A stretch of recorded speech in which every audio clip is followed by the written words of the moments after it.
I ask you, Secretary Bessent, will you be the voice of reason in the administration and urge Trump to stop waging a war on American consumers and on housing or for affordability and putting the economy at risk? Yes or no? You don't have to explain. Representative Waters, will you be the voice? Will you be the voice? Will you be the voice? Will you be the voice of reason? Will you be the voice of reason? A study yes from no? Wharton University reclaiming my time. Reclaiming my time. Reclaiming my time. Was a mass unfettered immigration. Mr. Chair, will you let him know that when I ask him time does belong to the gentlewoman from California.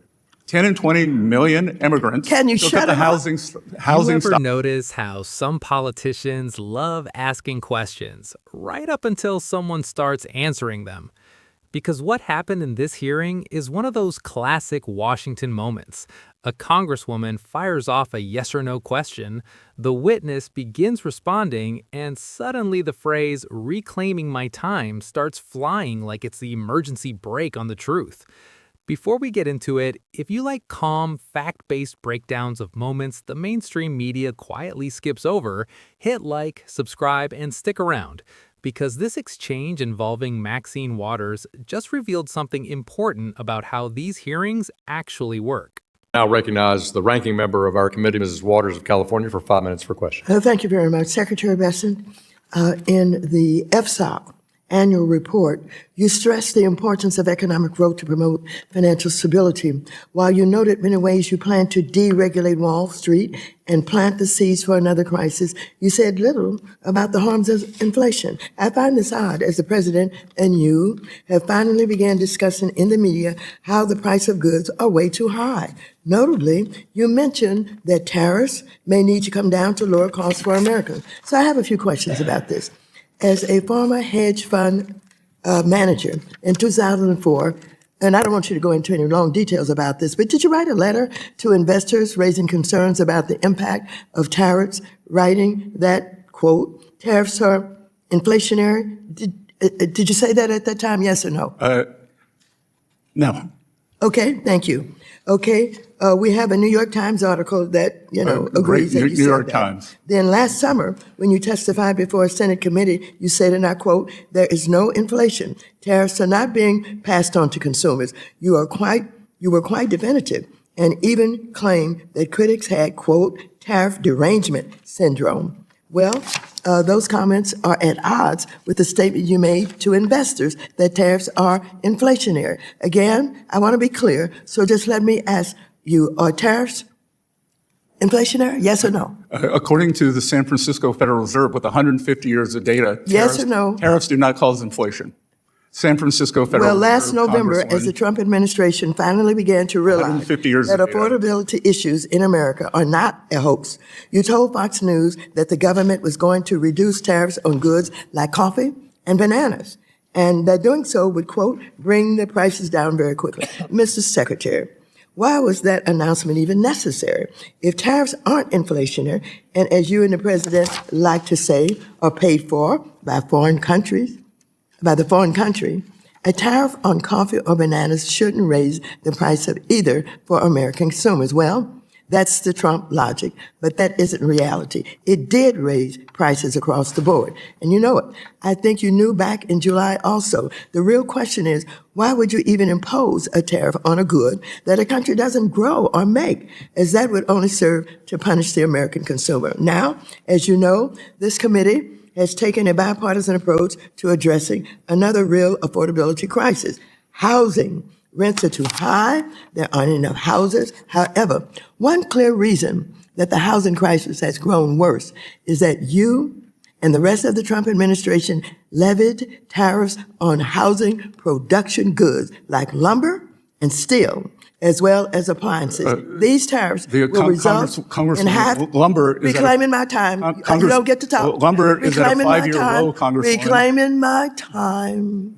Let's just have the facts. Reclaiming my time. Thank you.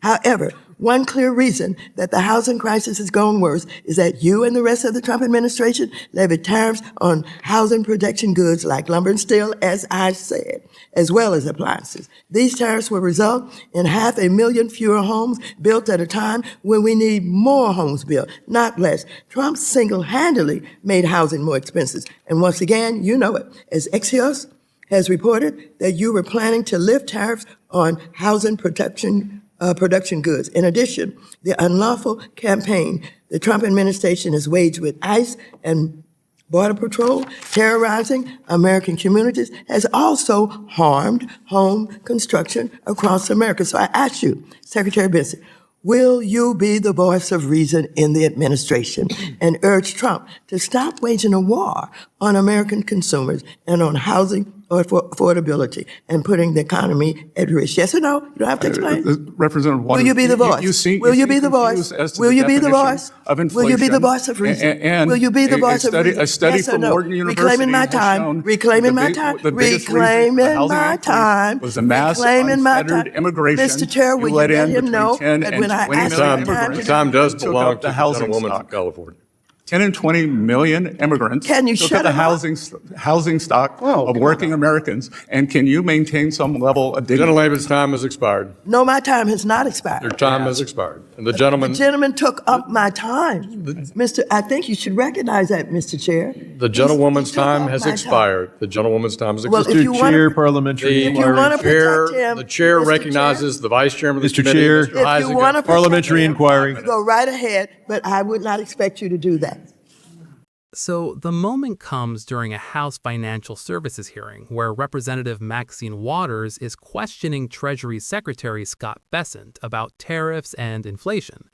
Now, on paper, this sounds like a technical policy debate, but the way it played out tells you a lot about how Washington handles tough questions. Waters begins by pressing Bessent about tariffs and whether they raise prices for Americans.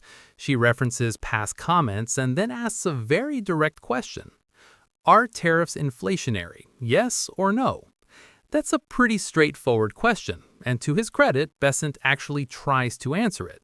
He responds by referencing research from the Federal Reserve Bank of San Francisco that suggests tariffs historically do not cause broad inflation across the economy. But before he can explain any further, Waters cuts him off with the famous congressional phrase, reclaiming my time. Now, if you watch congressional hearings long enough, you'll recognize that phrase instantly.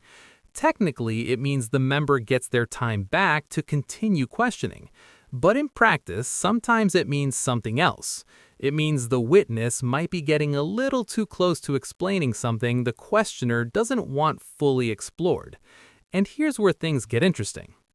Waters argues that if tariffs don't raise prices, then why would the administration consider lowering tariffs on goods like coffee and bananas to bring prices down?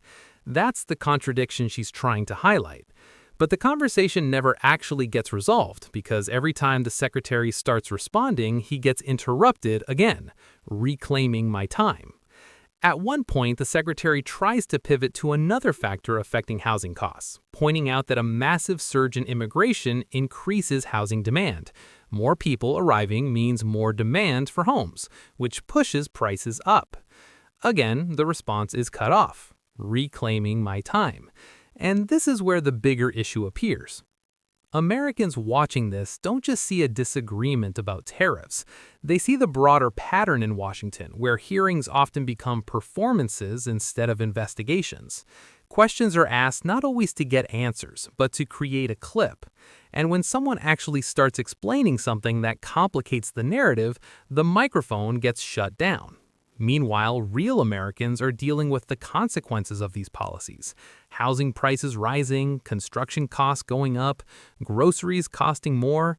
Those issues deserve clear answers, not talking points.